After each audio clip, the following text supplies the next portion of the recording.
तो कैप्टन अमरिंदर सिंह ने बिजली समझौतियां बारे एक बड़ा बयान दिता है। उन्होंने कहा है कि सारे बिजली समझौते रद्द नहीं हो सकते क्योंकि 122 बिजली समझौते हुए ने। ये जानकारी कैप्टन अमरिंदर सिंह वालों दी गई है। उन्होंने कहा है कि सानू 14,000 मैगावाट बिजली की जरूरत है। असी इन्नी बिजली कित्थों खरीदांगे? नैशनल ग्रिड चो 7,000 मैगावाट बिजली ही असी खरीद सकते हाँ।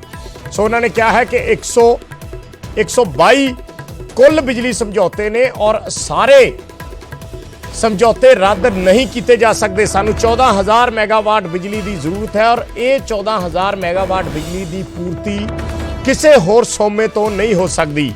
किसी होर सोमे तो ये बिजली नहीं ली जा सकती। उन्होंने कहा है कि जिहड़ा नैशनल ग्रिड है उत्थों असी सिर्फ 7,000 मैगावाट बिजली ही खरीद सकते हाँ। सो 122 बिजली समझौतियों का जिक्र कैप्टन अमरिंदर सिंह वालों किया गया है और उन्होंने कहा है कि ये बिजली समझौते रद्द नहीं हो सकते।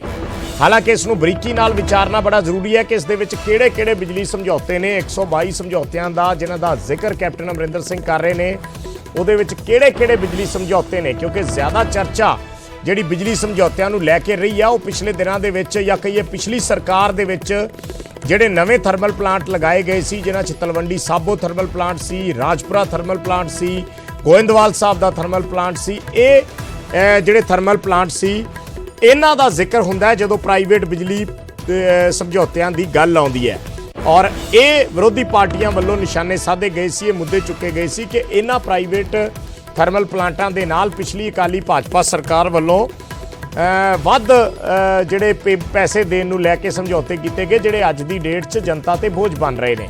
पर कैप्टन अमरिंदर सिंह किहड़े 122 समझौतियों का जिक्र कर रहे हैं? साडे सहयोगी पंकज कपाही जुड़े ने, सीधा चलते हैं पंकज कोल। पंकज, 122 समझौतियों बारे थोड़ा जिहा बरीकी नाल समझना चाहांगे भी किहड़े 122 समझौतियों का जिक्र हो रहा है, क्योंकि अमूमन आपां जदों भी बिजली समझौतियों की गल करते हैं तो पिछली सरकार के समय जिहड़े प्राइवेट थर्मल प्लांट लगे सी उन्हां दा जिक्र हुंदा सी, चाहे तलवंडी साबो का होवे, राजपुरा का होवे, गोइंदवाल साहब का होवे।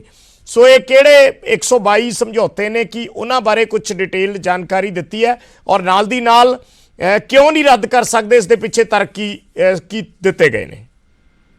बिल्कुल विजय, क्योंकि लगातार चर्चावां यही सीगियां कि 4 थर्मल प्लांट ने उन्हां नूं लैके समझौते जिहड़े ने अकाली सरकार वेले होए प्राइवेट कंपनियां दे नाल और वो समझौतिਆਂ ਨੂੰ ਲੈ ਕੇ ही नवजोत सिंह सिद्धू लगातार आवाज चुकते रहे ने। लेकिन मुख्यमंत्री ने जो ये सवाल अज पूछा गया, मुख्यमंत्री नूं कहा गया कि पावर एग्रीमेंट रद्द किए जाएंगे। नवजोत सिंह सिद्धू अज भी ट्वीट करके सवाल कर रहे हैं कि बिजली सस्ती करनी है तो पावर समझौते प्राइवेट कंपनियां नाल मौजूदा रद्द करने पैणगे।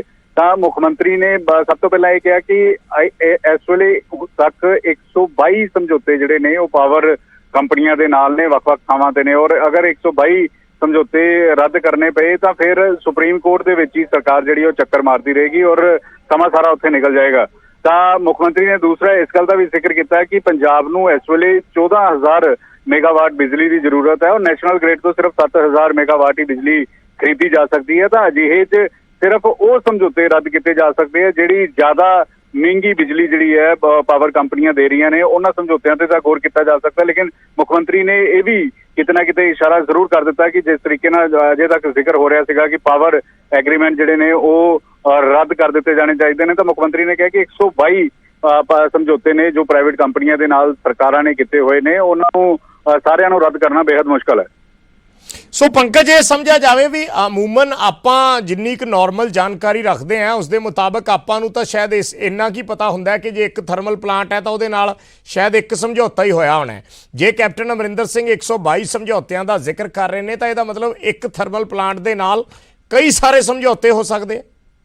बिल्कुल बिल्कुल, इसे वजह करके जदों क्योंकि अगर विरोधी सवाल चक्कन तो वक्री गल है, लेकिन जदों पिछले 3 साल तो कांग्रेस के अंदर ही एक मांग उठ रही है कि ये समझौतिਆਂ ਨੂੰ रद्द किया जाए और जल्द तो जल्द नवे एग्रीमेंट जिहड़े नवी कंपनियां दे नाल किए जान। लेकिन जो पावर महकमे ने जानकारी मुख्यमंत्री नूं दित्ती होएगी तो उस दे विच क्योंकि कई सारियां टर्म एंड कंडीशन होंदियां जदों कोई भी कंपनी जदों किसी दे नाल सरकार दे नाल टाई अप करती है तो उस दे विच बहुत सारे कानूनी और टैक्नीकल अजिहे पहलू हुंदे ने, डॉक्यूमेंटेशन बहुत हुंदी होनी है। बिल्कुल विजय, क्योंकि हज़ारां फाइलों के दस्तखत हुंदे ने और जिवें अगर सरकार रद्द भी करना चाहे तो फिर सीधा कोर्ट का रुख कंपनी कर सकती है। इसे गल की चिंता ਸ਼ਾਇਦ ਮੁੱਖ ਮੰਤਰੀ ਨੂੰ ਹੈ ਕਿ ਫਿਰ ਸੁਪਰੀਮ ਕੋਰਟ ਤੇ ਜਾ ਕੇ ਮੂੰਹ ਦਿਖਾਣੀ ਪਏਗੀ, ਕਿਉਂਕਿ ਪਹਿਲਾਂ ਵੀ ਕਈ ਸਾਰੇ ਮਾਮਲੇ ਅਜਿਹੇ ਆਏ ਸੀਗੇ ਜਿਸ ਦੇ ਵਿੱਚ ਪੰਜਾਬ ਸਰਕਾਰ ਦੀ ਕਿਰਕਰੀ ਹੋਈ। ਅਤੁਲ ਨੰਦਾ ਦੀ ਜੋ ਐਡਵੋਕੇਟ ਜਨਰਲ ਨੇ ਉਹਨਾਂ ਦੀ ਕਿਰਕਰੀ ਹੋਈ ਕਿ ਕੋਰਟ ਵੱਲੋਂ ਸਟੇ ਲਗਾ ਦਿੱਤਾ ਜਾਂਦਾ ਹੈ, ਕੋਰਟ ਪੰਜਾਬ ਸਰਕਾਰ ਦੇ ਫੈਸਲੇ ਨੂੰ ਬਦਲ ਦਿੰਦਾ ਹੈ। ਜਿਸ ਤਰੀਕੇ ਨਾਲ ਅਸੀਂ ਪਿਛਲੇ ਸਾਲ ਜਦੋਂ ਪ੍ਰਾਈਵੇਟ ਸਕੂਲਾਂ ਦੇ ਵਿੱਚ ਜਦੋਂ ਇਹ ਕਿਹਾ ਗਿਆ ਸੀਗਾ ਕਿ ਫੀਸ ਘਟਾਈ ਜਾਵੇ ਜਾਂ ਮੁਫਤ ਫੀਸ ਕੀਤੀ ਜਾਵੇ, ਉਦੋਂ ਵੀ ਪੰਜਾਬ ਸਰਕਾਰ ਨੂੰ ਮੂੰਹ ਦਿਖਾਣੀ ਪਈ ਸੀ।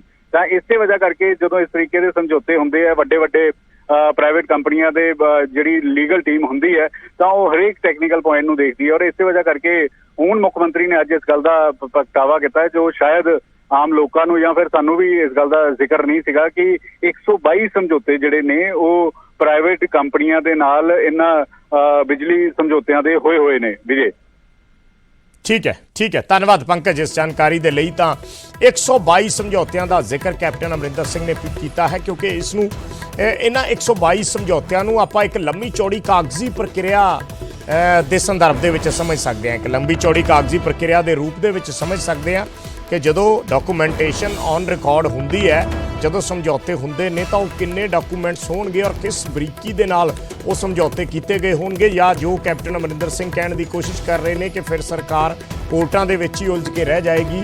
ਸੋ ਇਹ ਅੱਜ ਬਿਆਨ ਕੈਪਟਨ ਅਮਰਿੰਦਰ ਸਿੰਘ ਵੱਲੋਂ ਦਿੱਤਾ ਗਿਆ ਕਿ 14,000 ਮੈਗਾਵਾਟ ਬਿਜਲੀ ਦੀ ਪੰਜਾਬ ਨੂੰ ਜ਼ਰੂਰਤ ਹੈ ਔਰ ਉਸ ਦੀ ਪੂਰਤੀ ਅਸੀਂ ਕਿਸੇ ਹੋਰ ਸੋਰਸ ਤੋਂ, ਕਿਸੇ ਹੋਰ ਸੋਮੇ ਤੋਂ ਨਹੀਂ ਕਰ ਸਕਦੇ, ਕਿਉਂਕਿ ਨੈਸ਼ਨਲ ਗ੍ਰਿਡ ਤੋਂ ਅਸੀਂ 7,000 ਮੈਗਾਵਾਟ ਤੋਂ ਵੱਧ ਬਿਜਲੀ ਨਹੀਂ ਖਰੀਦ ਸਕਦੇ। ਸੋ ਇਸ ਕਰਕੇ ਵੀ ਹੁਣ ਸਰਕਾਰ ਇੱਕ ਤਰੀਕੇ ਨਾਲ ਫਸਿਆ ਹੋਇਆ ਮਹਿਸੂਸ ਕਰ ਰਹੀ ਹੈ।